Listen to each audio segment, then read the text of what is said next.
Hi ಎಲ್ಲರಿಗೂ ನಮಸ್ತೆ. Welcome to ಕಲಾ ಕನ್ನಡತಿ ವ್ಲಾಗ್ಸ್. ನಾನಿವತ್ತು ತೋರಿಸ್ತಾ ಇರ್ತಕ್ಕಂಥ ರೆಸಿಪಿ ಬಂದು ಪಾಲಕ್ ಪನ್ನೀರ್. ನೀವು ರೊಟ್ಟಿ, ಚಪಾತಿ ಅಥವಾ ಅನ್ನಕ್ಕೆ ಆಗಲಿ ಪಾಲಕ್ ಪನ್ನೀರ್ನ ಯಾವ ರೀತಿ ಉಪಯೋಗ ಮಾಡ್ಬೋದು ಮತ್ತು ಅದನ್ನ ಯಾವ ಥರ ಮಾಡೋದು ಅಂತೇಳಿ ನಾನು ಈ ವಿಡಿಯೋದಲ್ಲಿ ತೋರಿಸ್ತಾ ಇದ್ದೀನಿ. ಸೊ ಬನ್ನಿ ಪಾಲಕ್ ಪನ್ನೀರ್ನ ಹೇಗೆ ಮಾಡೋದು ಅಂತ ನಾವು ನೋಡ್ತಾ ಹೋಗೋಣ.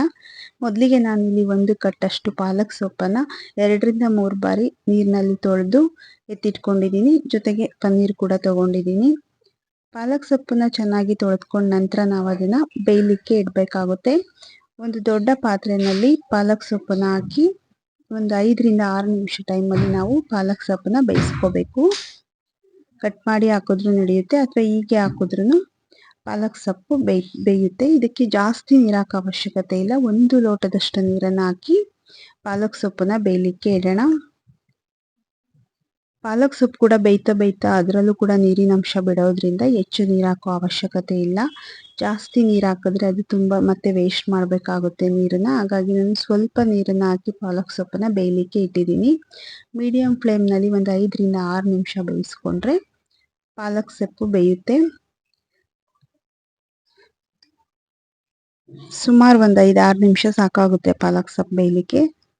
ಈ ಥರ ಆ ಕಡೆ ಈ ಕಡೆ ನೀಟಾಗಿ ಮಡಿಸ್ಕೊಂಡು ನಾವು ಪಾಲಕ್ ಸೊಪ್ಪನ್ನ ಬೇಯಿಸ್ಕೊಂಡು ತಗೊಳ್ಳೋಣ. ಇವಾಗ ನಾನು ಪಾಲಕ್ ಸೊಪ್ಪನ್ನ ಆರಲಿಕ್ಕೆ ಬಿಟ್ಟಿದ್ದೀನಿ. ಬೇಯ್ದಾದ ನಂತರ ಪನ್ನೀರ್ನ ನೀಟಾಗಿ ತೊಳ್ಕೊಂಡು ನಮಗೆ ಯಾವ ಆಕಾರದಲ್ಲಿ ಬೇಕೋ ಆ ಥರ ಪನ್ನೀರ್ನ ಕಟ್ ಮಾಡಿ ಎತ್ತಿಟ್ಕೊಂಡಿದ್ದೀನಿ.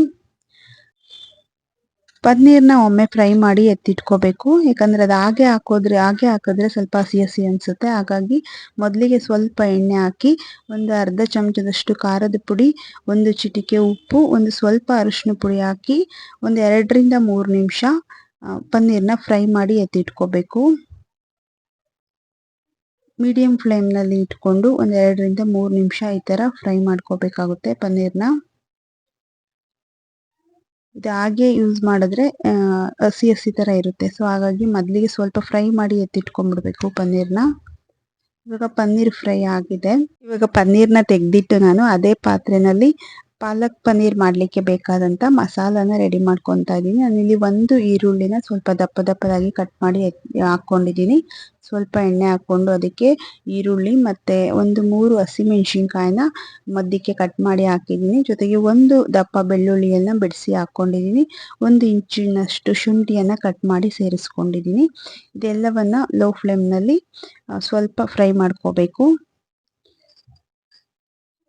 ಮೀಡಿಯಂ ಫ್ಲೇಮ್ನಲ್ಲಿ ಇಟ್ಕೊಂಡು ಇದಿಷ್ಟನ್ನು ಫ್ರೈ ಮಾಡಿ ಎತ್ತಿಟ್ಕೊಂಡು ತಣ್ಣಗಾದ ನಂತರ ನಾವು ಇದನ್ನ ಮಿಕ್ಸಿ ಜಾರಿಗೆ ಹಾಕ್ಕೋಬೇಕು. ನಂತರ ನಾವೇನು ಸೊಪ್ಪನ್ನು ಬೇಯಿಸಿ ಎತ್ತಿಟ್ಕೊಂಡಿದ್ವಿ ಅದನ್ನು ಕೂಡ ನಾನು ಮಿಕ್ಸಿ ಜಾರಿಗೆ ಸೇರಿಸ್ತಾ ಇದ್ದೀನಿ. ಸ್ವಲ್ಪ ಅಷ್ಟೇ ನೀರು ಉಳಿದಿದೆ. ಅದನ್ನು ಬೇಕಾದರೆ ರುಬ್ಬುವಂಥ ಟೈಮಲ್ಲಿ ಸೇರಿಸ್ಕೋಬೋದು. ಇವಾಗ ನುಣ್ಣಗೆ ರುಬ್ಬಿ ಎತ್ತಿಟ್ಕೊಂಡಿದ್ದೀನಿ. ಇವಾಗ ಒಂದು ಪಾತ್ರೆಗೆ ಒಂದು 2 ಚಮಚದಷ್ಟು ಬೆಣ್ಣೆನ ಹಾಕ್ತಾ ಇದ್ದೀನಿ. ಬೆಣ್ಣೆ ಅಥವಾ ಎಣ್ಣೆ ಯಾವುದನ್ನಾದ್ರೂ ಉಪಯೋಗ ಮಾಡ್ಬೋದು. ಬೆಣ್ಣೆ ಹಾಕಿದ್ರೆ ರುಚಿ ಸ್ವಲ್ಪ ಹೆಚ್ಚಾಗಿ ಬರುತ್ತೆ ಅನ್ನೋ ಕಾರಣಕ್ಕೋಸ್ಕರ ಬೆಣ್ಣೆ ಹಾಕ್ತಾ ಇದ್ದೀನಿ. ಇದರಲ್ಲಿ ನಾನಿವಾಗ ಒಂದು ಅರ್ಧ ಚಮಚದಷ್ಟು ಖಾರದ ಪುಡಿ, ಅರ್ಧ ಚಮಚ ಖಾರದ ಪುಡಿನ ಹಾಕ್ಕೊಂಡಿದ್ದೀನಿ. ಜೊತೆಗೆ ಒಂದು ಅರ್ಧ ಚಮಚದಷ್ಟು ಧನಿಯಾ ಪುಡಿನ ಹಾಕಿದ್ದೀನಿ. 1 ಚಿಟಿಕೆ ಗರಂ ಮಸಾಲ, 1 ಚಿಟಿಕೆ ಕಾಳು ಮೆಣಸಿನ ಪೌಡರ್, ಜೊತೆಗೆ ಒಂದು ಸ್ವಲ್ಪ ಅರಿಶಿನ ಪುಡಿನ ಹಾಕ್ಕೊಂಡು ಇದೆಲ್ಲವನ್ನು ಅದರಲ್ಲಿ ಒಮ್ಮೆ ಮಿಕ್ಸ್ ಮಾಡ್ಕೋಬೇಕು. ಇದರಲ್ಲಿ ನೀವು ಈರುಳ್ಳಿ ಮತ್ತು ಟೊಮೊಟೊ ಕೂಡ ಒಗ್ಗರಣೆ ಮಾಡಿಕೊಂಡು ಸೇರಿಸ್ಬೋದು. ನಾನಿಲ್ಲಿ ಯಾವುದನ್ನು ಹಾಕಿಲ್ಲ. ಇದಿಷ್ಟನ್ನು ಬೆಣ್ಣೆನಲ್ಲಿ ಮಿಕ್ಸ್ ಮಾಡ್ಕೊಂಡ ನಂತರ ಏನು ರುಬ್ಬಿಟ್ಕೊಂಡಿದ್ದೀವಿ ಪಾಲಕ್ ಸೊಪ್ಪಿನ ಮಸಾಲ ಮತ್ತು ಪಾಲಕ್ ಸೊಪ್ಪು ಅದನ್ನು ಇದರಲ್ಲಿ ಸೇರಿಸ್ತಾ ಇದ್ದೀನಿ. ಹಾಕಿದಂಥ ಮಸಾಲ ಪದಾರ್ಥಗಳು ಮತ್ತು ಪಾಲಕ್ದು ಮಿಶ್ರಣ ಏನಿತ್ತು ಅದೆಲ್ಲವೂ ಒಂದು ಹಾಗೆ ಒಮ್ಮೆ ಮಿಕ್ಸ್ ಮಾಡ್ಕೋಬೇಕಾಗುತ್ತೆ. ಎಲ್ಲವನ್ನು ನಾವು ಫ್ರೈ ಮಾಡಿ ಸೇರಿಸಿರೋದ್ರಿಂದ ಹೆಚ್ಚು ಹೊತ್ತೇನು ಅದನ್ನು ಬೇಯಿಸೋ ಅವಶ್ಯಕತೆ ಇಲ್ಲ. ಮಿಕ್ಸಿ ಜಾರ್ನಲ್ಲಿ ಏನು ಸ್ವಲ್ಪ ಇದಿರುತ್ತೆ ಅದಕ್ಕೆ ಸ್ವಲ್ಪ ನೀರು ಹಾಕಿ ನಾನು ಸೇರಿಸ್ಕೊತಾ ಇದ್ದೀನಿ. ಇಷ್ಟನ್ನು ಮಿಕ್ಸ್ ಮಾಡಿದ ನಂತರ ರುಚಿಗೆ ತಕ್ಕಷ್ಟು ಉಪ್ಪನ್ನು ಸೇರಿಸಿ 1ರಿಂದ 2 ನಿಮಿಷ ಲೋ ಫ್ಲೇಮ್ನಲ್ಲಿ ಕುದಿಸ್ಕೊಂಡ್ರೆ ಸಾಕಾಗುತ್ತೆ.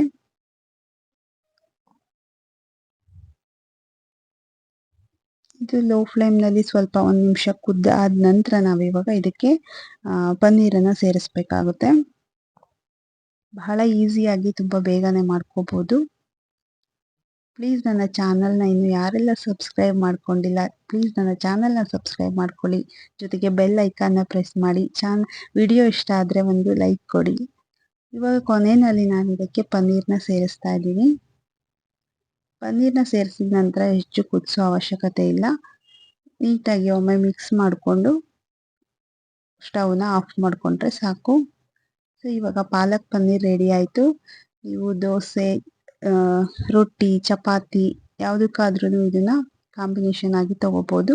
ಜೊತೆಗೆ ಅನ್ನಕ್ಕೆ ಕೂಡ ಕಲಿಸ್ಕೊಂಡು ತಿನ್ಬೋದು. ಸೊ ನೀವು ಕೂಡ ಪಾಲಕ್ ಪನ್ನೀರ್ ಟ್ರೈ ಮಾಡಿ. ಜೊತೆಗೆ ಹೇಗೆ ಬಂತು ಅಂತ ನನಗೆ ಕಾಮೆಂಟ್ ಮಾಡೋದನ್ನು ಮರಿಬೇಡಿ. Thank you.